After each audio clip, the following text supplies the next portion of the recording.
మీరు చాలా బాగున్నారండి. అయితే పెళ్లి చేసుకున్నాం. ఒరే మూర్ఖుడా, నాకు ఆల్రెడీ పెళ్ళి అయింది అని చెప్పింది ఆవిడ. వీడు అప్పటితో ఆపాలి కదా, ఇంకెక్కడ కనబడినా అలా వెనకాల పడుతున్నాడు. చెప్తుంటే అర్థం కావట్లే అని ఆవిడ తిట్టింది. వీడికి వీడే ఊహించుకున్నాడు. వీడికి వీడే ఊహించుకుని ఆవిడికి నేనంటే ఇష్టమే, కానీ మీ మొగుడు అడ్డంగా ఉన్నాడు లేతేనా అని వీడు ఆవిడ అసలు నోరు చెప్పలేదు.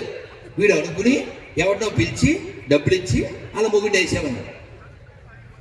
అసలు వీడికి వాడికి పరిచయం లేదు, సంబంధం లేదు. ఆ మొగుడిని చంపేమంటే వాడు వెళ్ళి దాని మొగుడిని చంపేశాడు. వీడు బ్యాలెన్స్ డబ్బులు తీసుకోవడానికి వచ్చాడు. ఈ డబ్బులు ఇచ్చే ముందు ఎలా ఎవరైనా చూసారా అన్నాడు. వేసి వచ్చి చెప్తున్నాను సార్, వస్తుంటే ఒక ఆవిడ లేచింది సార్, ఎందుకైనా మంచిదని ఆవిడని కూడా వేసి అంతా అస్సాం, మొత్తం అస్సాం. ఇద్దరిని చంపేశాడు. ఏమన్నా పొందాడా?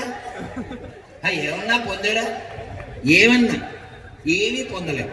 అలాగా అక్కడేదో ఉంది, అక్కడేదో ఉంది. అదిగో నవలోకం వెలసే మన కోసం అని సాంగ్ ఉంది. అలా ఏదో ఈ మాలోకాలని ఏదో లోకం కోసమని వెళ్ళిపోతూ ఉంటారు అసలు వదిలేసి. అందుకని పాడవకండి. రాజుగారికి బిల్డప్ ఎక్కువ, ఆ రాజుగారి బిల్డప్ ఎక్కువ అని కనిపెట్టాడు. బిల్డప్ అంటే తెలుసు కదండి, డైరెక్ట్గా పెరిగిచ్చే గేదెలు తెచ్చాయి. పెరిగిచ్చే గేదెలు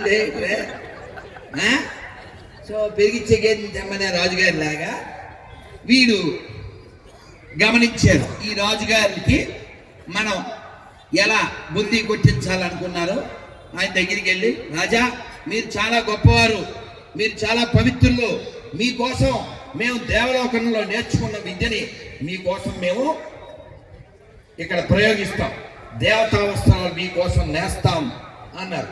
అవునా, ఏం కావాలన్నారు. ఏముంది సార్, పెద్ద హాలు, దాంట్లో ఓ బస్తా పిస్తా, ఈ మిగిలిన ఏర్పాట్లు చేయండి అని రెండు ఇది తిప్పే ఉంటాయి కదా, దాన్ని ఏమంటారు, చెరక. ఈ చెరకాను తెచ్చుకున్నారు. అయితే రాజా ఒక కండిషన్, ఏంటి ఆ కండిషన్, ఇది పవిత్రులైన వారికి మాత్రమే ఇక్కడ దారం కనబడుతుంది అన్నాడు. ఇంకా చూడండి వీళ్ళు ఏముంది, బస్తాల కొద్దీ పిస్తా, వస్తా అని వెనుక బస్తాలన్నీ వచ్చినాయి. వీళ్ళు తింటున్నారు, ఉంటున్నారు. అప్పట్లో వాట్సాప్ టీవీ లేదు కాబట్టి ఇంకా వాళ్ళు ఏదో చతుర్ముఖ పారాయణం ఏదో చేసి అలా కాలక్షేపం చేసేస్తున్నారు. రాజుగారు వచ్చినప్పుడల్లా, రాజా రండి, చూడండి అసలు ఎంత మృదువుగా ఉంది, అసలు ఏం లేదు, అంత అస్సాం, అసలు అక్కడ ఏం లేదు. కానీ ఇప్పుడు రాజుగారు దారం ఏది అన్నామనుకో, మూర్ఖుడా మూట ముట్టుకో అంటాడు కదా, ఆ టైపులో మూర్ఖుడా అపవిత్రం అంటాడు వాడు. అక్కడ ఏం లేకపోయినా రాజుగారు అవును ఎంత మృదువుగా ఉంది, ఉట్టిదే, అంతా ఉట్టిదే. రాజుగారు మాకు రాజుగారికి నచ్చింది నచ్చుద్ది, రాజుగారికి నచ్చంది మాకు నచ్చదు. మాకు రాజుగారి ముఖ్యం, వంకాయ కాదు.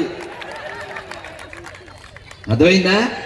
కాబట్టి మనకి వంకాయలాగా కొన్ని వర్గాలో, కొన్ని పార్టీలో, కొందరు మనుషులో ముఖ్యం కాదు, ధర్మమే ముఖ్యం. ధర్మమే ముఖ్యం. ధర్మానికి ఎవడు సపోర్ట్ చేస్తే వారికి మనం సపోర్ట్ చేద్దాం, ధర్మానికి వ్యతిరేకంగా ఉంటే రిపోర్ట్ చేద్దాం. అదవుతుందా? యతో ధర్మస్తతో జయ. భీష్ముడు అంపసైపైన ఉన్నాడు, దుర్యోధనుడు చనిపోయాడు.